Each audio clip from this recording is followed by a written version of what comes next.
யாருக்காவது அனுப்ப வேண்டும். நம்முடைய வாக்கில் நாம் மட்டும்தான் ஆட்சி செய்ய வேண்டும் என்ற நிலையை நீங்கள் எடுத்துக்கொள்ள வேண்டும் என்பதை இங்கே பதிவு செய்து, அரசியல் தெளிவை பெறாதவரை நம்முடைய துன்பங்களுக்கு விடியவில்லை. நாமே வாக்கிட்டு ஒருத்தரை கொண்டு போய் மேல உட்கார வச்சுட்டு திரும்ப அவங்ககிட்டயே போய் விண்ணப்பத்தை கொடுத்து ரோடு போடு, எனக்கு பைப் போட்டுதா, தண்ணி வேணும், அதெல்லாம் கேட்கக்கூடாது. நம்முடைய வாக்கில் தலைவரை அனுப்பினால் நாம் உரிமையோடு கேட்க முடியும். நம்முடைய வாழ்க்கையில் நாம் ஆள வேண்டும், நம்மை வேறு ஒருவன் ஆளக்கூடாத நிலையை நீங்கள் இனி வருகின்ற காலத்தில் உருவாக்கிக் கொள்ள வேண்டும் என்று கேட்டு, குழந்தைகளுக்கு தமிழ் பெயர்களை வையுங்கள். தலைவர் தமிழர் என்ற ஒரு தலைமையிலே எல்லாருடைய பேரிலும் பின்னாடி பாண்டியன் என்பதை சேருங்கள். பாண்டிய வம்சம் நாம் என்பதையும் நாம் நிரூபிக்க வேண்டிய காலகட்டத்தில் இருக்கின்றோம். அதற்கு தமிழர் என்ற அவருடைய தலைமையில் நாம் ஒன்றிணைந்து செயல்பட வேண்டும் என்று கேட்டுக்கொண்டு வாய்ப்புக்கு நன்றி பாராட்டி விடைபெறும். நன்றி, வணக்கம். தூத்துக்குடி மாவட்ட தலைவர் ஐயா கு. கருப்பசாமி அவர்கள் திருமணம் பேசப்படி அழைக்கின்றோம்.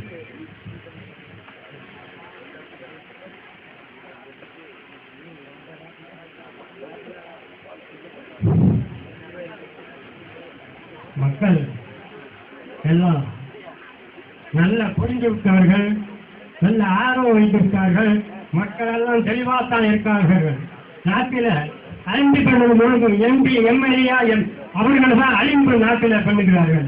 காரணம் என்னன்னு கேட்டா, செய்கின்ற மக்கள் எல்லாம் ஏமாந்தவர்கள், ஏமாற போய்தான் அவர்கள் தான் ஆட்சி செய்கிறார்கள். நீங்க ஓட்டு போடல, யாருக்கு எல்லாருக்கும் ஓட்டு போடுத, மக்கள் நமக்கு ஓட்டு போடுதானா? யாருனாலும் சொல்லுங்க, வேலை வந்து நாங்கள் உங்களுக்கு போட்டோம், தாழ்பாடிக்கு போட்டோம், அதில் பிட்டாளைக்கு போட்டோம், அந்த திருமாவளுக்கு போட்டோம்னு சொல்லுங்க. அறுவனுக்கு தான் போடுத, அந்த சாதிக்காரன் நம்ம போடுறாங்களா? அந்த சாதிக்காரன் ஒரு ஓட்டு அப்படி போட்டிருந்தால் நம்மளாம் அந்த நாட்டில் ஆள வேண்டிய பட்டே இருக்கிறது. அது மக்கள் புரியவில்லை. இந்த தேர்தல் மக்கள் கொஞ்சம் கூட அறிவு கிடையாது. நான் சொல்றேன், எனக்கு 80 வயசு ஆச்சு. நான் இப்படி தேர்தல் சொன்னா மக்களுடைய வெளி மக்களை என்ன செய்யணுமோ அதை செய்ய முடியும், திருத்த முடியும். இந்த தொகுதியில தண்ணி சொல்ல மாட்டான். கற்பனை சொன்னா பாவம், அவர் சமுதாய வெறி பிடித்தவர். சமுதாயம் மேல கூட அரசியல்காரனே என்கிட்ட பேச மாட்டான். பேசிக்கிடுவோம், குடும்ப வரலாற்றை பேசிக்கிடுவோம். அரசியலை பத்தி நீ அந்த கட்சிக்கோ அந்த கட்சிக்கோ எவரையும் என்னை கூப்பிட முடியாது, என் கிட்டே வர மாட்டான். அதனாலதான் 80 வயசு உங்களுடைய காலத்து மேலதான் நான் இவ்வளவு நாளும் இந்த சமுதாயத்துக்கு உழைத்து கொண்டிருக்கிறேன். இன்னைக்கும் நான் இப்ப போய் மக்களுடைய அனுதாபத்து மேல நம்முடைய தந்தை கட்சியில போய் சேர்ந்து இருக்கிறேன். ஆனா தந்தை முன்னாலே எனக்கு தெரியுமா, அவரும் எனக்கு நன்றாக நாங்கள் செயல்பட்டவர்கள். தந்தை மாதிரி ஒரு எம்எல்ஏ தொகுதி நான் உணர்வுள்ள ஆள் யாரும் இருக்க மாட்டான். இன்னைக்கு வார எம்எல்ஏ நான் தான் எம்எல்ஏ தெய்வங்கிறதுல கணக்கே கிடையாது. தலைவர் எந்த தலைவர் தான் நமக்கு நன்மை செய்யறாரு தெரியுதா? நானும் தெய்வம் தான் வாரான், அவனும் தெய்வம் தான் வாரான். உண்மையில யார் யார் செய்யலாம்? ஒருத்தரும் கிடையாது. சூட்கேஸ் தான் வருவாங்க. மக்களுக்கு திறந்த நீ நல்லா புரியுங்க, நமக்கு என்ன நன்மை, எம்பி என்ன நன்மை செய்தாரு, எம்எல்ஏ வாரான என்ன செய்யலாம், மந்திரி வாரான என்ன செய்யலாம்? ஐயோ தெய்வம் மக்களுக்கு ஒரு காலேஜ் கட்டி கொடுத்துருவோம், ஒரு பள்ளிக்கூடம் கட்டி கொடுத்துருவோம், எதனால் நன்மை உண்டுமா? நம்மளுக்கு இருந்தா எல்லாமே ஒழிதான். இவரெல்லாம் ஏமாறி நினைச்சிருக்கான் ஆணும் பெண்ணும். அப்படியெல்லாம் இருக்கக்கூடாது. நமக்கு திறனால ஒரு ஆளு கிடைச்சிருக்காரு. யாரு? தங்கை ஜான் பாண்டி அவர்கள். எதுக்கு அஞ்ச மாட்டாரு, எந்தவருக்கு அஞ்ச மாட்டாரு சொல்லுவாரு இல்லையா? அவங்க வந்து அடிபணிவான். சிங்கம் யாரு? ஜான் பாண்டி சிங்கம். சாதாரணப்பட்ட ஆள் கிடையாது. அவன் எல்லாரும் கிண்டல், எனக்கு சில ஊருல நையாண்டி, அவனெல்லாம் மனிதன் இல்லையா? அவன் உணர்வு இல்லாத அந்த மாதிரி பேசுறது. அவரை குறை பேசுறது முழுதும் எனக்கு கண்டால் என்னமோன்னு வரும். நான் அப்படிப்பட்டவன் இல்லை. நான் 80 வருஷம் இந்த சமுதாயத்திலே இருக்கேன். அது சிவப்பு பச்சை கொடி இக்கதான் இருக்கேன். அடுத்தவன்கிட்ட எங்கேயும் போக மாட்டேன். 4 ஆனா கொடு, 10 பைசா கொடுன்னு அவர்களுக்கு தான் போகலான்னு பாருங்க. நான் கேட்கவும் மட்டும் செய்வாங்க. அதனால நம்ம மக்கள் எல்லாம் ஒரு உணர்வோட இருக்கையா, நம்ம கட்சியை வளரையா, சாமானிய தந்தையுடைய கட்சி நல்ல பெருமாவுடைய கட்சி. எதுவானாலும் நீங்க ஒரு சங்கடத்துக்கு போங்க, உடனே கூப்பிட்டு கேட்காரு. என்ன கேட்காரு? இந்த மாதிரி எங்க தாக்கப்பட்ட மக்களுக்கு ஒரு கஷ்டம் இருக்கு செய்யலையா, முடியலன்னா மறுநாள் வண்டி எடுத்துட்டு போறாரு, அதனால வரான் எஸ்பியில இருந்து கலெக்டர் வரைக்கும் என்ன சேர்ந்து வரான். அப்பேற்பட்ட ஆளை நம்ம கையில வச்சுக்கிட்டு ஓடி அடையா தெரிஞ்சிருவா. அவங்கிட்ட போவோமா, இவங்கிட்ட போவோமா, அவங்கிட்ட போய் கேட்பாதா, எவங்கிட்ட போய் சொல்ல போறிய. நமக்கு ஒரு ஆணித்தரமா ஒரு ஆள் இங்க இருக்காது, என்ன வேணாலும் செய்ய தயாரு, எது வேணாலும் நம்ம பாதுகாப்பு கொடுக்க தயாரு. அப்பேற்பட்ட தலைவரை வச்சுக்கிட்டு நீங்க இந்த மாதிரி போறதெல்லாம் நியாயம் இல்லை. ஒண்ணு வேணாலும் திரும்புங்க, நீங்க வாங்க ஜான்மாக்கு கட்டிக்கு, நீங்க வந்து பாருங்க. உங்களுக்கு என்ன குறைனாலும் கேட்கலன்னா கேட்டுட்ட காருங்க ஐயா. நான் சொல்ல சொல்லுறேன். அப்படிப்பட்ட ஒரு ஆளை வச்சுக்கிட்டு அவங்கிட்ட போறான் 10 ரூபாய்க்கு, இவங்கிட்ட போறான். ஏன் செய்யணும் இந்த மாதிரி செய்யலையா?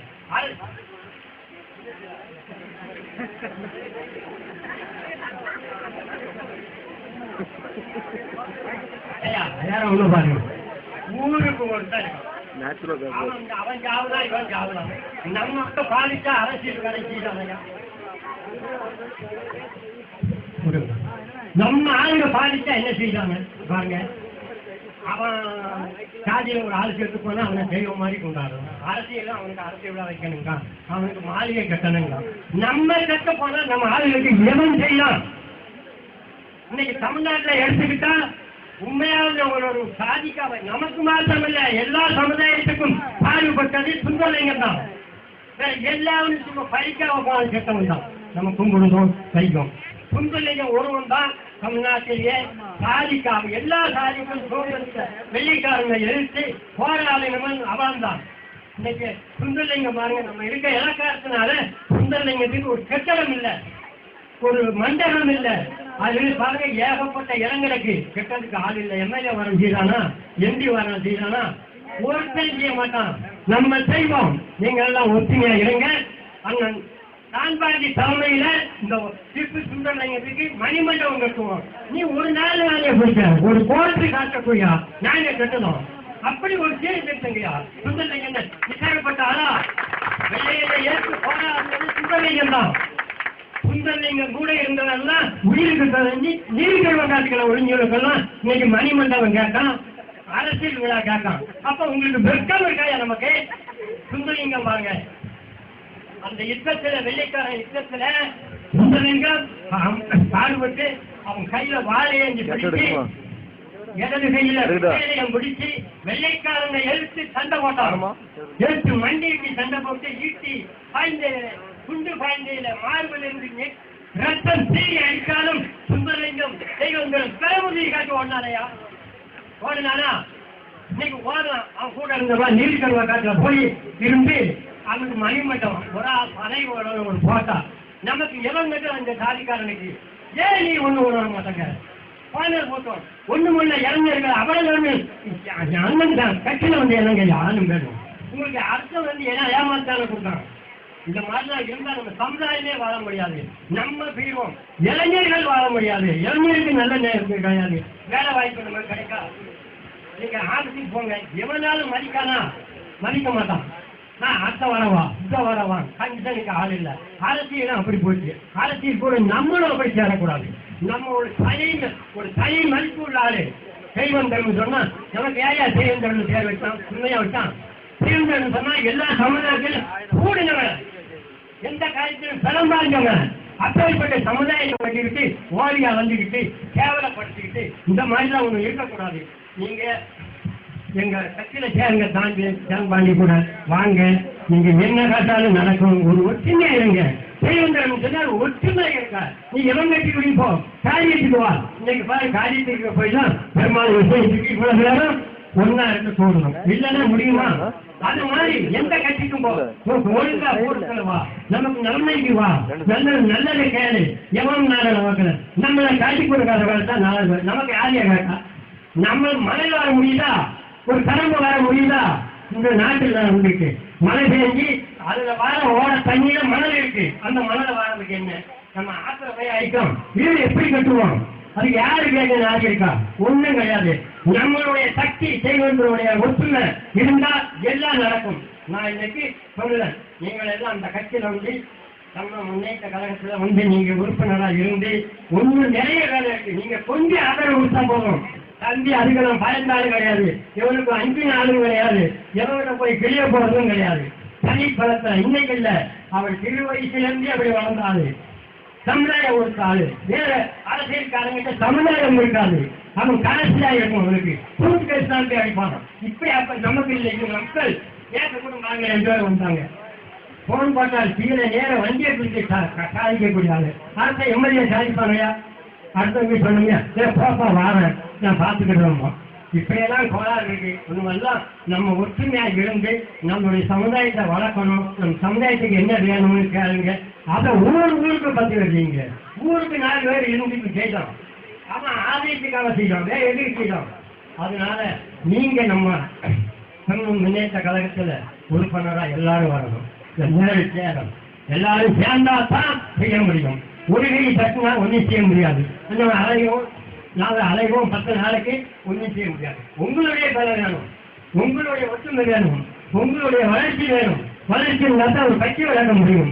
தனிப்பட்ட முறையில் யாரும் எதுவும் செய்ய முடியாது. நம்ம எவங்கிட்ட போய் அனைவரும் சொன்னாலும் கேட்கணும் ஆள் கிடையாது. அரசியல் சரி பார்ப்போம் அப்படின்ட்டு போவோம். அதனால நீங்கள் எல்லாம் தயவு செய்து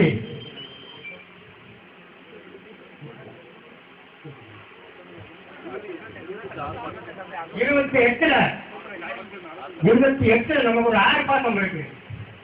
அந்த ஆர்ப்பாட்டத்தை இதே மாதிரி ஆளுநர்கள் கூட்டம் வந்து அந்த கூட்டத்தை காணிக்கணும். எம்பி பார்க்கணும், எம்எல்ஏ பார்க்கணும், மந்திரி பார்க்கணும். அவங்க செயலாளர் மந்திரி எல்லாம் இருக்காங்க தூத்துக்குடியில. அவ்வளவு நம்ம கூட்டத்தை பார்த்து அலறணும். சும்மா நிசார கூட்டம் தான். நீங்க என்ன காசு பறிஞ்சு ஏதோ ஒரு வண்டியை பிடிச்சு வாங்க, இல்ல நெட்வொர்க்ல வாங்க, ஏதாவது ஒரு டாக்டர்ல வாங்க. இந்த தெய்வங்களுடைய கூட்டம் 28ஆம் தேதி அங்க ஒரு ஆர்ப்பாட்டம் நடக்குது. கடுமையான நான் இன்னைக்கு இந்த வயதுல பேசுறேன். உங்களுக்கு வயசு மூத்தாலு கேளுங்க. நீங்க எல்லாம் வந்து அந்த கூட்டத்தை பார்த்தா தூத்துக்குடியே அலறணும். இப்படிப்பட்ட தெய்வங்கிற ஒற்றுமையா இருக்காங்க ஆண்கள் பெண்கள். ஆண்களோட பெண்கள் தான் கூட வரணும். அப்பந்தான் நம்ம உட்பட முடியும், நம்ம ஒற்றுமைக்கு வர முடியும், நம்ம செயல்பட முடியும். நமக்கு செயல்படுற ஆள் தந்தையும் கேட்க முடியும். என் சமுதாயம் வேலை இருக்குது, இவ்வளவு வேலை என் போலீஸ் தங்கி கணக்கெடுத்து எங்கெங்கெல்லாம் இருந்து உபயோகம் வருது. அதனால நீங்க ஒண்ணுதான் அழியக்கூடாது. நம்ம கட்சியில சேருங்க, உறுப்பினர் எடுங்க, வாங்க. தூத்துக்குடி கூட்டத்தை மறந்துடாங்க எல்லாரும். 28ஆம் தேதி கண்டிப்பா வரணும். பார்ப்பேன் ஆள் வரலான்னு. பெண்கள் எல்லாம் கூடுதல வரணும். அதனால ரொம்ப தூரம் பேசிக்க. அப்படி ஏதாவது தப்பு இருந்தாலும் மன்னிச்சுக்காங்க. நீங்க சொல்லி என்னை பேச வாய்ப்பளித்த எல்லாருக்கும் நான் நன்றியை தெரிவித்து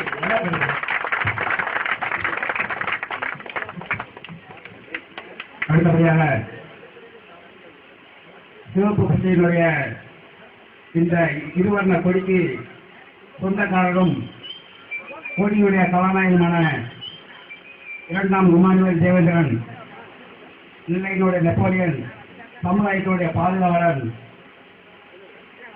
அண்ணன் ஜேபிஆர் அவர்கள் இந்த பெண் குழந்தைக்கு பெயர் சூட்டி வாழ்த்துறையை வழங்குவார் என்பதை மிக்க மகிழ்ச்சியுடன் தெரிவித்துக் கொள்கிறோம்.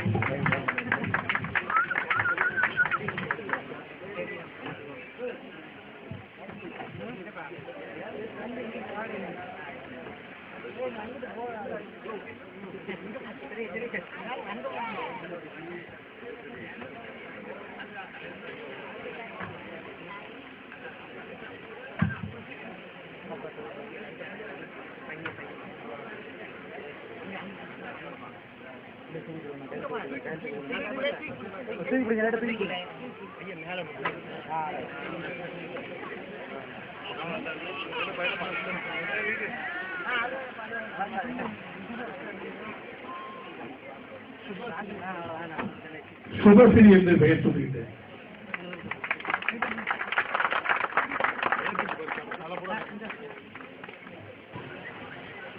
தமிழக மக்கள் முன்னேற்ற கழகத்துடைய தூத்துக்குடி மாவட்டத்துடைய இணைச் செயலாளர் பெருமாள் அவர்களே, அவருடைய குடும்பத்தாரர்களே, தமிழக மக்கள் முன்னேற்ற கழகத்துடைய மாநில பொருளாளர் மலைப்படிய ஐயாத்துறை பாண்டியன் அவர்களே, மாநில சட்ட ஆலோசகர் சண்முக சுதா அவர்களே,